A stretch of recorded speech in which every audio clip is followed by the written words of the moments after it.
श्रीमद्भगवद गीता अध्याय 16 दैवासुर संपद्वी भाग योग। श्री भगवान बोले, निडरता शुद्ध अंतःकरण ज्ञान पाने के लिए योग की शरण, दान, इंद्रियों पर नियंत्रण, यज्ञ, स्वाध्याय, कर्तव्य पालन के लिए खुशी से दुख सहना तथा अंतर्मन की सरलता, अहिंसा, झूठ व क्रोध से दूरी, आसक्ति व राग द्वेष का त्याग, चुगली व तेरा मेरा न करना, दया और करुणा, लोभ लालच से दूरी, लज्जाशीलता, कोमलता तथा चंचलता रहित, तेज, क्षमा, धैर्य, शारीरिक शुद्धि, शत्रु भाव का अभाव तथा मान सम्मान की इच्छा से रहित।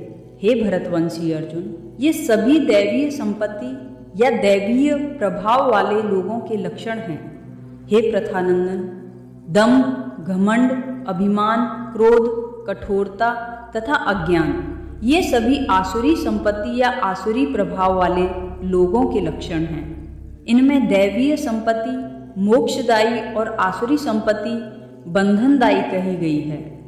और अर्जुन, चूंकि तुम दैवीय संपत्ति के साथ पैदा हुए हो, इसलिए चिंता मत करो। इस लोक में केवल दो प्रकार के प्राणी जन्म लेते हैं, दैवीय तथा आसुरी। इनमें दैवीय के बारे में विस्तार से बता चुका हूं। हे पार्थ, अब तुम आसुरी के बारे में सुनो।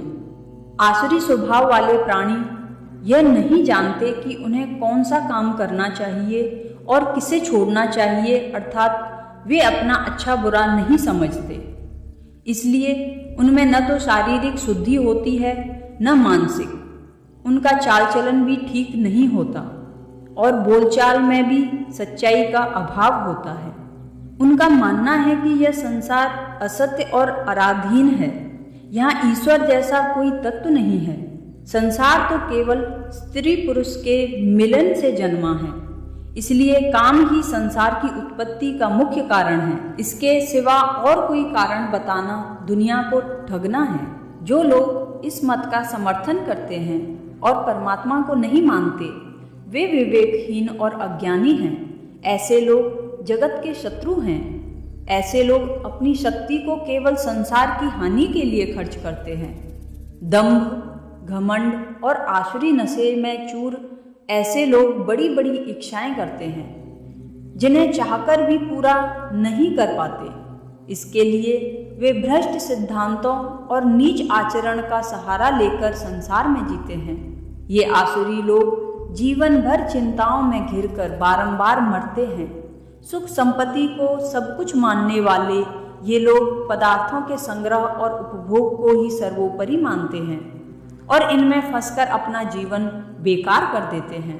कामनाओं की बेड़ियों में जकड़े ऐसे वे लोग काम क्रोध के अधीन होकर अपने सुख साधन इकट्ठे करने के लिए अन्यायपूर्वक धन संचय करने से भी नहीं चूकते। वे सोचते हैं कि इतनी संपत्ति तो हमने बना ली, अब हमारी बाकी इच्छाएं भी पूरी हो जाएंगी। इतना धन हमारे पास है ही, अब इतना हो। इस प्रकार उनकी इच्छाओं का अंत कभी नहीं होता। उस दुश्मन को हमने मार दिया, बाकी भी हमारे हाथों नहीं बचेंगे। हम ईश्वर हैं, संपन्न हैं, सिद्ध हैं, शक्ति संपन्न हैं और सुखी हैं। इसलिए कोई हमारे बराबर नहीं हो सकता। हम अमीर हैं, इसलिए जन समुदाय हमारा समर्थन करता है। हम कोई साधारण मनुष्य थोड़े ही हैं। हम बड़े बड़े दिखावटी यज्ञ करेंगे, दान देंगे और मौज मजे से जीवन गुजारेंगे। इस सोच में डूबे आसुरी लोग अज्ञान से भ्रमित रहते हैं। ऐसी भ्रमित कामनाओं के मोह जाल में फंसे आसुरी लोग, जो गर्दन तक भोगों और आसक्तियों में डूबे रहते हैं, मृत्यु के बाद भयंकर नरक में गिरकर भीषण कष्ट भोगते हैं। स्वयं को श्रेष्ठ और सम्मानित मानने वाले ऐसे अहंकारी तथा धन और पद के नशे में चूर रहने वाले वे आसुरी लोग यज्ञों को विधि विधान से नहीं करवाते। उनके यज्ञ मात्र दिखावटी होते हैं और केवल झूठी वाहवाही बटोरने के लिए किए जाते हैं। अहंकार, हठ, घमंड, कामना और क्रोध में डूबे हुए मनुष्य सबके शरीर में रहने वाले मुझ परमात्मा को अपना शत्रु समझते हैं, क्योंकि मैं उनके दोषों के कारण उनका समर्थन नहीं करता।